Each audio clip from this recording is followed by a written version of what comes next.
ഫിയറും ഗ്രീഡും ഇപ്പോൾ ട്രേഡ് ചെയ്യുന്ന ഒരാളെ സംബന്ധിച്ചിടത്തോളം ചില ടൈമിൽ ഒരു ട്രേഡ് എടുക്കാൻ പേടിച്ച് നിൽക്കുന്ന ടൈമുണ്ട്. അതേപോലെ തന്നെ ഇപ്പൊ ചിലപ്പോൾ രാവിലെ എടുത്തൊരു ട്രേഡ് പോസിറ്റീവ് ആയിട്ടുണ്ടാവും, അതായത് പ്രോഫിറ്റ് അടിച്ചിട്ടുണ്ടാവും. സെക്കൻഡ് ട്രേഡ് പിന്നെ അത് പോരാന്നുള്ളൊരു മൈൻഡിൽ ഒരു ഗ്രീഡ് ആ ഒരു റേഞ്ചിൽ നമ്മൾ അബദ്ധത്തിൽ പോയി ചാടുന്നുണ്ട്.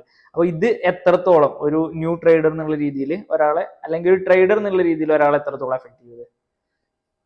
ശരിക്കും ഇത് ട്രേഡിങ് സൈക്കോളജിയുടെ ഭാഗം എന്ന് പറയാനുള്ളൂ. സൈക്കോളജി. കാരണം ഈ പിന്നെ ഫിയർ എന്ന് പറയുന്ന രണ്ട് രീതിയുണ്ട്.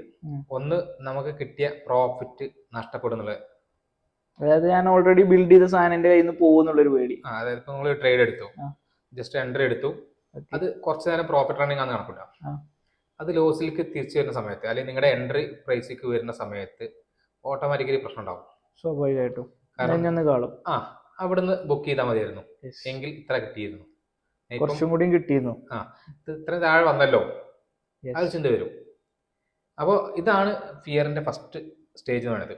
ഏത് ബിഗിനറും ഫേസ് ചെയ്യുന്ന പ്രശ്നമാണിത്. അതായത് ചെറിയ പ്രോഫിറ്റ് കിട്ടുമ്പോൾ ബുക്ക് ചെയ്യാനുള്ള ടെൻഡൻസി കൂടും. അതായത് ഒന്ന് പച്ചകത്തി കാണുമ്പോഴേക്കിന് താവൂ എന്നുള്ളൊരു പേടി. അതാണ് ഫസ്റ്റത്തെ പ്രശ്നം വരിക, ഫിയർ എന്നുള്ള ഒരു കാഴ്ചപ്പാട്.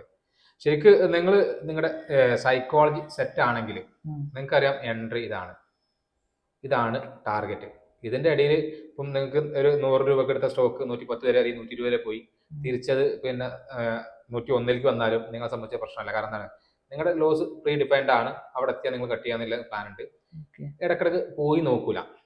ഒരു ട്രേഡ് എടുത്തു കഴിഞ്ഞാൽ നിങ്ങളുടെ ലോസ് ആണോ ടാർഗറ്റ് ആണോ എന്ന് നോക്കുള്ളൂ.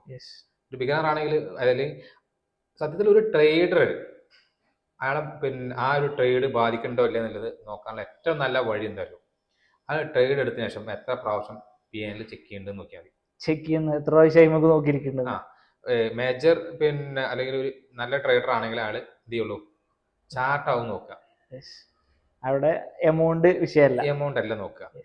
മറ്റത് അങ്ങനെയല്ല. മറ്റെന്ത് ചെയ്യും, ഇടക്കിടക്ക് പോയിട്ട് കിട്ടിയ പ്രോഫിറ്റും ലോസും ഇങ്ങനെ നോക്കിക്കൊണ്ടിരിക്കും. ലോസിനനുസരിച്ച് അല്ലെങ്കിൽ പ്രോഫിറ്റിനനുസരിച്ച് മുഖത്ത് നവരസങ്ങളൊക്കെ മിന്നി മറയുന്ന ഒരു സിനാരിയോ ക്രിയേറ്റ് ചെയ്യും. നമ്പർ മാറുന്നതനുസരിച്ച് നമ്മൾ ഇമോഷനെ ഭയങ്കരമായിട്ട് നമ്പറിൽ നോക്കുമ്പോൾ. അപ്പോൾ ഫിയർ പിന്നെ കളയാനുള്ള ഏറ്റവും നല്ല വഴി തന്നെ ഉള്ളൂ.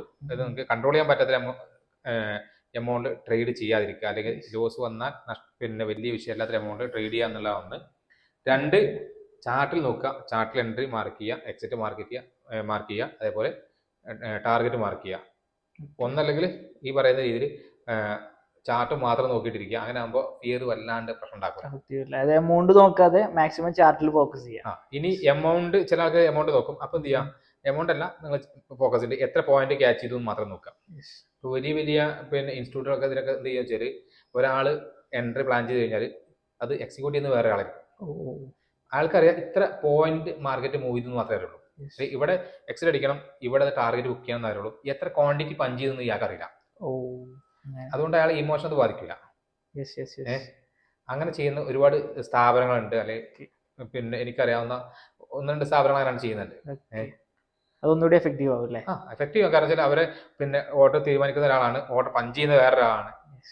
അപ്പോൾ പിന്നെ അതിന്റെ വെച്ചാൽ ഇയാൾക്ക് അറിയുന്നത് ഇത്ര പോയിന്റ് കയറിയിട്ടുണ്ട്, ഇത്ര പിന്നെ ഇത് പോയിട്ടുണ്ട് മാത്രമേ ഉള്ളൂ. പഞ്ച് ചെയ്യുന്ന ആൾക്ക് എത്ര ക്വാണ്ടിറ്റി നമുക്ക് കാണില്ല. ഇതേപോലെ തന്നെ നമുക്ക് എന്ത് ചെയ്യാം, പോയിന്റ് നോട്ട് ചെയ്യാം, പക്ഷെ എന്ത് ചെയ്യരുത്, പ്രോഫിറ്റ് ആൻഡ് ലോസ് നോക്കരുത്. അത് നമ്മുടെ ഇമോഷനെ ഭയങ്കരമായിട്ട് നന്നായിട്ട് ബാധിക്കും. ഗ്രീഡ് എന്ന് പറയുന്നത് ശരിക്ക് ഇപ്പം നിങ്ങൾക്ക് 2000 രൂപ പ്രോഫിറ്റ് കിട്ടി നടക്കില്ല.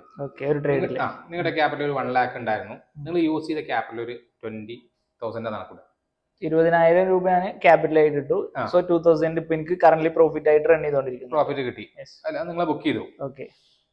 അടുത്തൊരു എൻട്രി കാണുമ്പോൾ നിങ്ങൾ എന്തിരിക്കാം, കാരണം കഴിഞ്ഞ പ്രാവശ്യം 20,000 രൂപ ഇട്ടു, ക്യാപിറ്റൽ ഡിപ്ലോയ് ചെയ്തു, എനിക്ക് 2 രൂപ പ്രോഫിറ്റ് കിട്ടി. ഏകദേശം 10% ഇൻകം കിട്ടി. അത് 1 lakh ഇട്ടിട്ടുണ്ടെങ്കിൽ എത്ര കിട്ടും?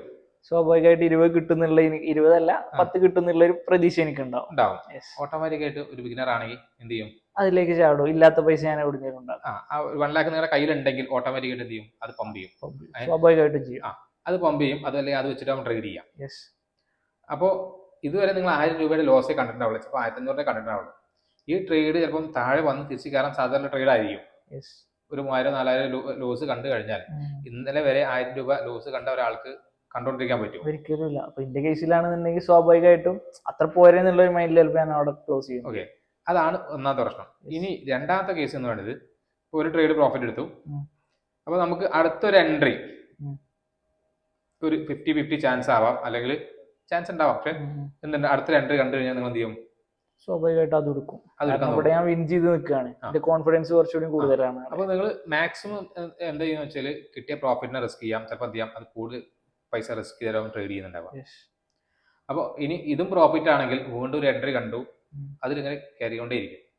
അതായത് മാർക്കറ്റ് എന്തെങ്കിലും ഒന്ന് കാണിച്ചിട്ടുണ്ടെങ്കിൽ അത് കയറുക എന്നുള്ളത് ഗ്രീഡിന്റെ ഭാഗം, ആർത്തിയുടെ ഭാഗം.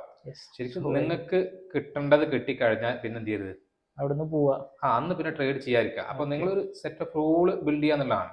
അവിടെ നിങ്ങൾ ആദ്യം പ്ലാൻ ചെയ്യണം, നിങ്ങളുടെ ലോസ് എത്രയാണ്, ഒരു ദിവസം എത്ര എൻട്രി പ്ലാൻ ചെയ്യും, അതിന്റെ പിന്നെ ലോസ് എത്രയാണ്, ടാർഗറ്റ് എത്രയാണ്, ഇനി ടാർഗറ്റ് കിട്ടും പ്രോഫിറ്റ് കിട്ടുന്ന സമയത്ത് റൈഡ് ചെയ്യണം, അല്ലെങ്കിൽ എത്ര ക്വാണ്ടിറ്റി റൈഡ് ചെയ്യണം, ഇങ്ങനത്തെ കുറെ കാര്യങ്ങൾ സെറ്റാക്കി വെച്ചാൽ ഈ വക പ്രശ്നം ഉണ്ടാവില്ല. അപ്പൊ നമ്മളൊരു ട്രേഡിലേക്ക് ഇറങ്ങുമ്പോഴേക്കിന് സെറ്റ് ഓഫ് റൂൾസ് നിർബന്ധമാണ്. അതായത് ഇപ്പൊ ഒരു ദിവസം എത്ര എടുക്കും, എത്രത്തോളം ഹോൾഡ് ചെയ്യും, കാര്യങ്ങളെല്ലാം നമ്മൾ പ്രീ പ്ലാൻഡ് ആയിട്ട് ഒരു ട്രേഡിലേക്ക് ഇറങ്ങാൻ. അങ്ങനെ ചെയ്യുകയാണെങ്കിൽ പിന്നെ നിങ്ങൾക്ക് വേറെ പ്രശ്നങ്ങളൊന്നുമില്ല. മറ്റൊന്ന് വെച്ചാൽ ഇപ്പൊ ഞാൻ കണ്ട പല ആൾക്കാരും അല്ലെങ്കിൽ പല ട്രേഡും ചെയ്യുന്നത് രാവിലെ എല്ലാവരും പ്രോഫിറ്റിലായിരിക്കും, ഉച്ചയ്ക്ക് ശേഷം ലോസിൽ വരിക. അവർ ചിന്തിക്കുന്ന ചിലപ്പം ഇതിന് 9 ദിവസങ്ങളൊക്കെ മാർക്കറ്റ് അവർ ഉദ്ദേശിച്ച ഡയറക്ഷനിൽ പോയിട്ടുണ്ടാവും. ഇന്നും അത് റിപ്പീറ്റ് ചെയ്യാം അല്ലെങ്കിൽ അതേപോലെ വരാം എന്നുള്ളതായിരിക്കും അവരുടെ കാഴ്ചപ്പാട്. അപ്പൊ അതിനനുസരിച്ച് എന്ത് ചെയ്യും, ട്രേഡുകൾ പ്ലാൻ ചെയ്യും. അത് വീണ്ടും വീണ്ടും പിന്നെ ഈ ഒട്ടുമിക്ക ബിഗിനേഴ്സും ട്രേഡ് ഉച്ചയ്ക്ക് ശേഷമാണ് ലോസിൽ കൊണ്ടു നോക്കുന്നത്. അതായത് രാവിലെ നല്ല രീതിയിൽ ഒരു മൂവ്മെന്റ് കിട്ടി, അതിന് പ്രോഫിറ്റ് ഉണ്ടാക്കിയിട്ടുണ്ടാവും, അതെടുത്തുണ്ടായിരുന്ന അതിനുശേഷം വൈകുന്നേരം എന്ത് ചെയ്യും, വീണ്ടും ട്രേഡ് ചെയ്യും, അത് ലോസിലേക്ക് പോകും എന്നുള്ളതാണ്. ആ കിട്ടിയും കൂടി കൊണ്ടേക്ക് കളയും. സോ നമ്മള് ട്രേഡിക്ക് വരുമ്പോൾ സ്വാഭാവികമായിട്ടും കാണുന്നതാണ്, മേ ബി ഇപ്പോ ഒരു വീക്ക് അല്ലെങ്കിൽ 2 വീക്ക് ഒക്കെ ഒരു ബിഗിനർ എന്നുള്ള രീതിയിൽ ഫസ്റ്റ് വരുമ്പോൾ കാണുന്നത് വെറും പ്രോഫിറ്റ് മാത്രമാണ്, അല്ലെങ്കിൽ ഫസ്റ്റ് എടുക്കുന്നത് 4 ട്രേഡ് പ്രോഫിറ്റ് ആണെന്നുണ്ടെങ്കിൽ അയാളുടെ കോൺഫിഡൻസ്, അത് വേണമെങ്കിൽ നമുക്ക് ഓവർ കോൺഫിഡൻസ് എന്ന് പറയാം, അത് എത്രത്തോളം ഒരാളെ എഫക്ട് ചെയ്യുന്നുണ്ട്? ഓവർ കോൺഫിഡൻസ് പറഞ്ഞാൽ നമ്മള് ശരിക്ക് നമ്മളൊക്കെ എപ്പോഴും പറയാറ്, ഒരു മന്ത് എൻഡില് നമ്മുടെ ക്യാപിറ്റലിന്റെ മുകളിൽ എന്തെങ്കിലും ഉണ്ടാക്കിയാൽ മാത്രമേ നമ്മൾ പ്രോഫിറ്റബിൾ ട്രേഡർ ആവുന്ന. തുടർച്ച ചിലപ്പോൾ 4 ദിവസം പ്രോഫിറ്റ് ഉണ്ടാക്കാം, ചിലപ്പോൾ ഒരാഴ്ച ഉണ്ടാക്കാം. പക്ഷെ അത് 8ാമത്തെ ദിവസം അത് ലോസിൽ കൊടുത്തു കഴിഞ്ഞാൽ എന്തായിരിക്കും, മിക്കവാറും ആൾക്കാർ ലോസ് കൊടുക്കുന്ന സമയത്ത് ചെറിയ ചെറിയ പ്രോഫിറ്റുകൾ എടുക്കും, വലിയ ലോസുകൾ എടുക്കും. അപ്പോൾ അതിന് പകരം ചെറിയ ലോസുകളും വലിയ പ്രോഫിറ്റുകളും ആക്കി മാറ്റുക എന്നുള്ളതാണ് ആദ്യം ചെയ്യേണ്ടത്. കൺസിസ്റ്റൻസി. എന്നിട്ട് എന്ത് ചെയ്യാം, നിങ്ങളൊരു 3 മാസം അല്ലെങ്കിൽ 4 മാസം കൺസിസ്റ്റന്റ് ആയിട്ട് മന്ത് എൻഡ് പ്രോഫിറ്റിലാണ് നോക്കുക. നിങ്ങൾ ഇന്ന് ട്രേഡ് ചെയ്തു ചിലപ്പോൾ പ്രോഫിറ്റ് ആവാം, നാളെ ട്രേഡ് ചെയ്ത് പ്രോഫിറ്റിലാവാം, പക്ഷെ മറ്റന്നാൾ ലോസിലായിരിക്കാം. അത് ട്രേഡിങ്ങിന്റെ ഒരു ഭാഗമാണ്. അപ്പോൾ ചെയ്യേണ്ടതേ ഉള്ളൂ, ചെറിയ ലോസുകൾ വലിയ പ്രോഫിറ്റുകൾ. എന്നിട്ട് എന്ത് ചെയ്യാം, 3 മാസം അല്ലെങ്കിൽ 4 മാസം കൺസിസ്റ്റന്റ് ആയിട്ട് പ്രോഫിറ്റ് എടുക്കാൻ കഴിഞ്ഞാൽ മാത്രം എന്ത് ചെയ്യാം, നിങ്ങൾ അടുത്ത ലെവലിലേക്ക് മാറുക എന്നുള്ളതാണ്. അത് പ്രോപ്പർ ആണെന്ന് വിശ്വസിക്കണം എന്നുണ്ടെങ്കിൽ ആ ഒരു റേഞ്ചിൽ കൺസിസ്റ്റൻസി ബിൽഡ് ചെയ്യണം. അതായത് 3 അല്ലെങ്കിൽ 4 മാസം മിനിമം എന്ത് ചെയ്യണം, നിങ്ങളുടെ ക്യാപിറ്റലിന്റെ മുകളിൽ എന്തെങ്കിലും നിങ്ങൾ ഒരു പെർസെന്റേജ് മിനിമം ഉണ്ടാക്കിയാൽ മാത്രം. അത് ഒരു പ്രാവശ്യം പോരാ, ഒരു 3-4 മാസമെങ്കിലും ബിൽഡ് ചെയ്താൽ മാത്രം എന്ത് ചെയ്യാം, 5ാമത്തെ മാസമാണെങ്കിൽ നിങ്ങൾക്ക് ക്വാണ്ടിറ്റി കൂട്ടാം. അതല്ല എന്നുണ്ടെങ്കിൽ നമുക്ക് 2 ദിവസം അല്ലെങ്കിൽ 3 ദിവസം തുടർച്ചയായി പ്രോഫിറ്റ് കിട്ടിയാൽ നമ്മുടെ കോൺഫിഡൻസ് ഹൈ തന്നെ ആയിരിക്കും. സ്വാഭാവികമായിട്ട്. കാരണം ഇപ്പോൾ എനിക്ക് കാണുന്നത്, ഞാൻ ട്രേഡ് ചെയ്യുന്നു, ഞാൻ അതിന്നൊരു 3-4 വട്ടം പ്രോഫിറ്റ് എടുക്കുന്നു, ഇതൊക്കെ ഇപ്പൊ ഇത്രേ ഉള്ളൂ എന്നുള്ളൊരു മെന്റാലിറ്റി വരുമല്ലോ. സ്വാഭാവികമായിട്ട് എനിക്ക് വന്നിട്ടുള്ളതാണ് തുടക്കകാലത്ത്. അപ്പൊ അതുകൊണ്ടാണ് പറയുന്നത്, അപ്പൊ അത് ചെയ്യാണ്ടിരിക്കുക, കുറേശ്ശെ എന്ത് ചെയ്യാം, ബിൽഡ് ചെയ്തതിനു ശേഷം ആക്കം പോലെ ഒരു 3 മാസം അല്ലെങ്കിൽ 4 മാസം ഞാൻ ഇത്ര ക്വാണ്ടിറ്റിയിൽ അല്ലെങ്കിൽ ഇത്ര രൂപ ലോസിൽ ട്രേഡ് ചെയ്യുള്ളൂ എന്ന് പ്ലാൻ ചെയ്യുക. എത്ര പ്രോഫിറ്റ് കിട്ടിയാലും ഇത്ര ട്രേഡ് ചെയ്യുള്ളൂ, ഇത്ര ആണ് എൻ്റെ ലോസ്, 4 മാസം ഇതാണ് എൻ്റെ ട്രേഡിംഗ് പ്ലാൻ. അത് കഴിഞ്ഞ ശേഷം പിന്നെ ചെയ്യുക എന്നുള്ളതാണ്. അതല്ലെങ്കിൽ നമ്മുടെ കോൺഫിഡൻസ് ഹൈ ആവുന്നിടത്തോളം നമ്മുടെ ലോസിന്റെ എമൗണ്ട് കൂടുന്നതാണ്. ലോസാണ് എപ്പോഴും കൂടുക.